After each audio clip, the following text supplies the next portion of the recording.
So this, by the way, it's the middle of again, it's the middle of a shir of Fabrengen that I'm just going through the book and I'm just lifting the stories as they appear, or at least the ones that are appropriate to share. So Rabbi Yoel says, by the way, he says, I saw once a sefer that was published by a Rav Mechuge HaKanoim. What that means?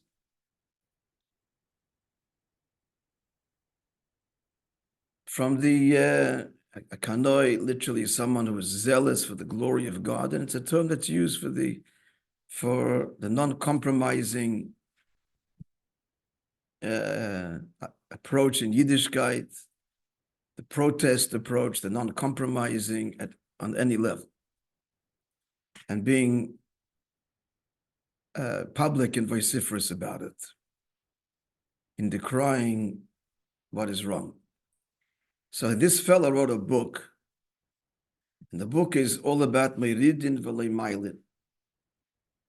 What's he referring to? So he's referring to that the Mishnah says that there are certain categories of people, it's metaphoric. There's four situations. Someone's in a pit, get him out. Save him. That's one situation.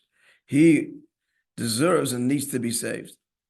There's another category is he's in the pit,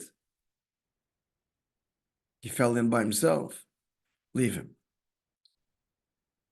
A third, as I said before, a third category is you push him, lead him into the pit. So just to tell you, who is that? Classically, these are the Muslim Jews that cause terrible trouble to fellow Jews by reporting them to the government, etc. And there are many other categories.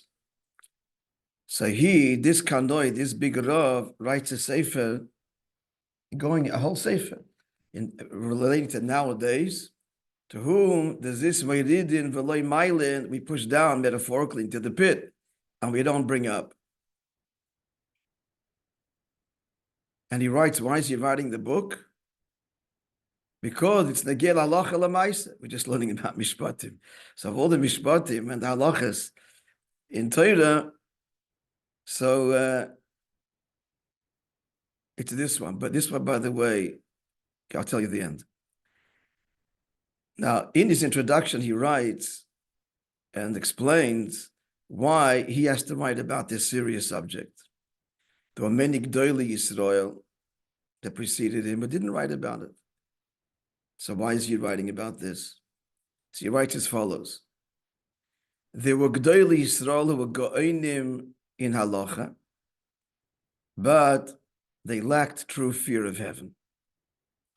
On the other hand, there were the G'dolei Yisrael who were truly God-fearing, but didn't really understand the depth of Halacha. So he's explained that's why no one wrote about this. Either they lacked.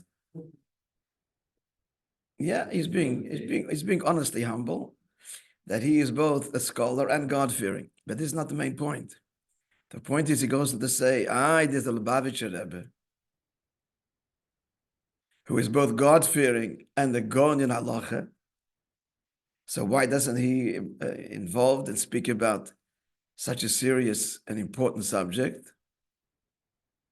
So he writes, so this is the Kanoi, he's obviously it's Satmar or to the Kart or whatever. So he writes respectfully that the Lubavitcher Rebbe didn't speak about this subject is not a proof that it shouldn't be dealt with. Because of his great Avos Yisrael, he can't bring him, and he's bribed.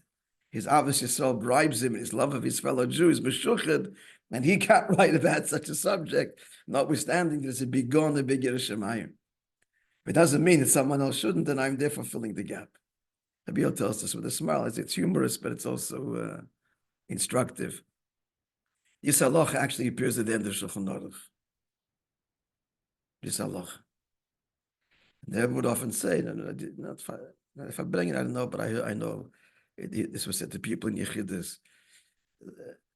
Freie Yidden, and it's not just talking frei, we're talking those who are seeking actively to educate children in a way that's apikuruses, so the reform movement, etc. So first of all, nowadays they're all just amaratzim and they're all tinish and nishbe. They themselves are brought up without a choice. They don't know what they're doing, and they're open. They're open to being inspired. The whole thing has changed dramatically. But even when it was still kind of around, in other words, there were people that knew what they were doing. This was the agenda to enlighten. The Haskalah was a deliberate attempt to enlighten Jews, kavayachal. And they did so in the most devious ways. That's way back a little bit.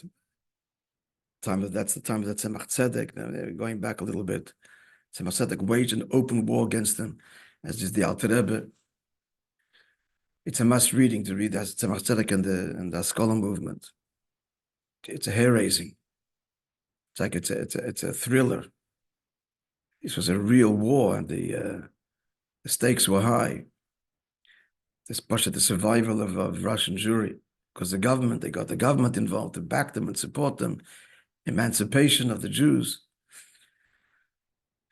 Akoponim, but Rebbe would say that this halacha is at the end of Shulchan Aruch. When you kept all the other halachas, then you worry about whether you're keeping this one. That's the first, should be the first halacha on your agenda, such noise. There's other halachas of Avos Yisrael and everything else, then you worry about this.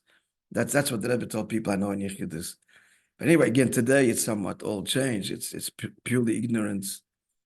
And the raya is that these reformed temples, etc., are happy when Lubavitchers come in and speak to the children and tell them about the Eibishter and Mashiach and Torah, and the teachers sit there lapping it up too. And I used to do it. So all the barriers are down. Now we just have to go out and reach every Jew with true Avos Yisrael. All right, Eden. Have a wonderful day. So the tomorrow we begin the new Maimer. Thank you.